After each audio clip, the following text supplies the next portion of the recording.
Kit Kats can read.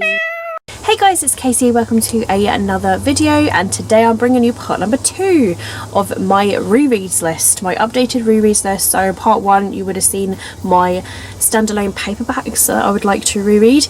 Today in part 2, I'm going to be going across my standalone hardbacks that I would like to reread. I'll give you the reason when I showcase you the book. So first of all, I'm going to start with The Girl on the Train by Paula Hawkins. I really enjoyed this book the first time around. This is an adult, it's a mystery thriller, and it got made into a movie. I really enjoyed the movie, and yeah, like I say, I really enjoyed the book of this. So that's just purely the reason why I want to give it a reread. I also want to give it a reread and sort of like determine, like, do I want to keep this book? Is this the sort of book that I would like to reread again, or is this the sort of book that I want to like pass on to somebody else? So it's like a mixture of two reasons with this book.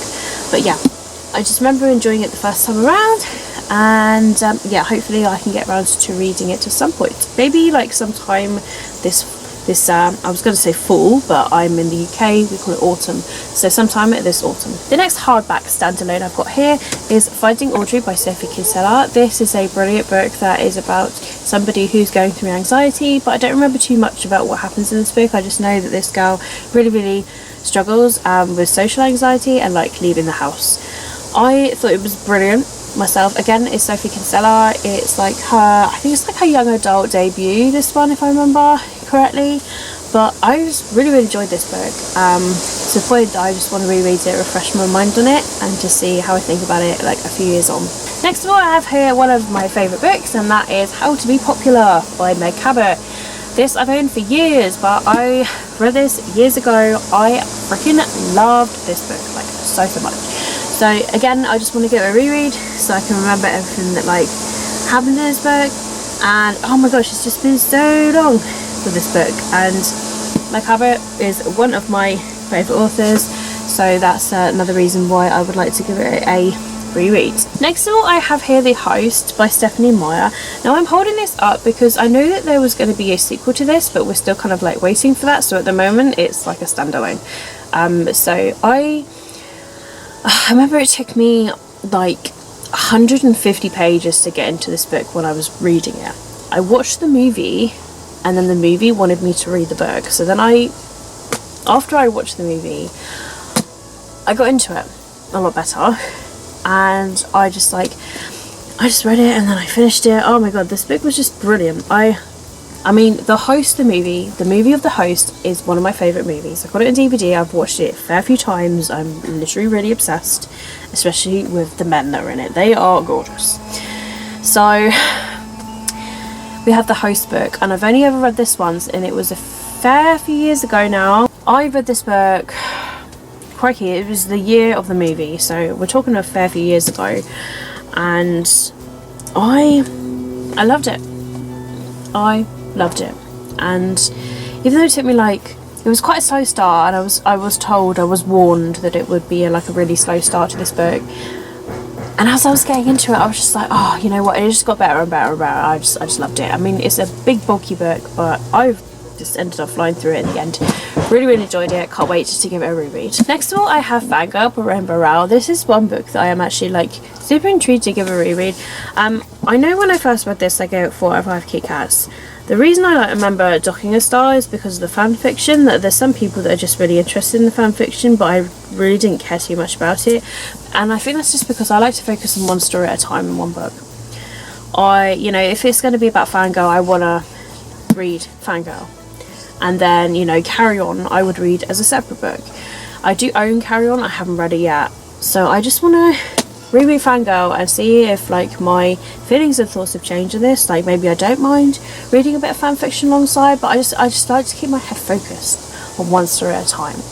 And yeah, I just want to give it a reread just to see if my views have changed. Next of all, I have another one of my favourite books, and that is The Duff by Cozy Keplinger. I absolutely love this book. I really love the movie as well, and I've got the DVD of the movie too. Now the book is very different to the movie, and I know that the book is very there's a bit of sex in the book, let's just say that. The movie doesn't really have So it's kind of like PG, but this is like proper like young adult with sex in it. So they're very different, and it's been several years since I read this, so I just want to give it a go and give it a read again. And it's quite a short book as well. I loved this book, like the first time around. I just want to give it another reread. Next of all, I've got One by Sarah Crossan.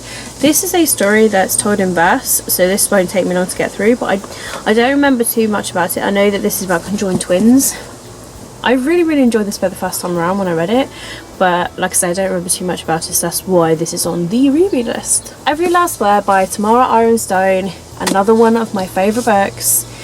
This book also has music in it, and from what I remember, we have this girl and she has OCD, like really bad OCD, and she goes to Poet's Corner, which is a hidden little room, and she is completely drawn to these other sort of like group of misfits, and it's brilliant.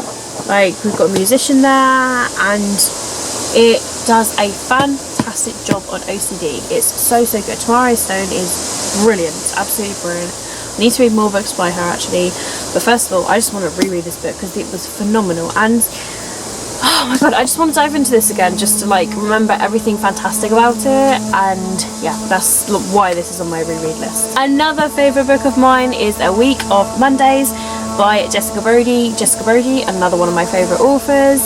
She's fantastic. This is literally about this girl. She relives the same day over and over again, and she tries to change it, and she tries to find a way of changing it. She doesn't see what she's doing wrong. She tries all sorts of ways, all sorts of conversations, and she goes through loads of Mondays until she's literally like, oh my god, I'm getting so frustrated about all these Mondays. And she's just trying to figure out what is the right way of solving this Monday in order for my next day to move on to a Tuesday. So she's forever waking up on a Monday to the same people, to the same environment, to the same place, to the same conversations and that sort of thing. It's brilliant. It's so fantastic, and I would like to reread it so that I can actually do a review on it, because I remember at the time I was like, hey, does anybody want me to do a review on it? And someone was like, yeah, and then I didn't get around to it. So I just want to like refresh myself on it and then do a proper review for you guys. And then we have Holding Up the Universe by Jennifer Niven. This is her second ever novel. She wrote the first book, which is All the Right Places, which is a Netflix film now, and I love the movie, love the book, and this is her second novel that is literally about this girl who is America's fattest teen. And so she's like dealing with that, accepting herself and that sort of thing. Yeah, meeting somebody who is going to accept her for who she is and that sort of thing. So it's a beautiful story. I really enjoyed this. Obviously it doesn't beat All the Bright Places by her, but it comes to a very close second, and I just want to give it another reread to go through this. And finally, out of my standalone hardbacks, I have to share with you is Don't Touch by Rachel M. Wilson. This is one of my favourite books. It's literally about this girl who has this thing about touching people. She wears gloves. She can't touch people without wearing these gloves. She just it's so perfectly done. It's literally kind of about this phobia. Like, she literally, like, if she touches somebody, like, she freaks out and she has to like literally like clean herself properly and stuff. It's done so well. It's a brilliant story, and yeah, it's just about her dealing with that and dealing with somebody, dealing with, skin on skin and that sort of phobia, and it's brilliantly done. I read it a fair few years ago now. I want to give it another reread. So there you have it, guys. Those are the standalone hardbacks that I would like to reread. Mixture of favourites that I would just like to reread, or some books, like I say, that I would like to remember the stories of, or a mixture of both. Let me know down below in the comments if you've read any of these books I've mentioned in today's video, and if you have enjoyed it, don't forget to give it a thumbs up and subscribe if you'd like to see more of my videos. I post videos literally like all the time. I just have no schedule because I work shift work, and it's just whenever I can get time to record, edit and upload videos. It's just whenever, really. So that's it for me, guys. Let me know down below if there's any of these books you would like to see me read and speak about, or like whether I can do like a separate vlog on the specific book, that sort of thing. Any other videos that you'd like me to see me do, let me know down below. All of my social media links, as always, are linked down below in the description if you'd like to follow me elsewhere. Twitter, Goodreads, Instagram, it's all there if you want to be my friend. Leave me a comment down below, let's be friends. I love making bookish friends. It, like, honestly, when you guys comment on my videos, it honestly makes my day. And just being bookish friends with people in general is just a fantastic thing as it is. But that's it from me, guys. Keep smiling, keep reading, be happy, and most importantly, stay safe. My name is Katie, and I'll see all of you wonderful, awesome people in my next video. Bye.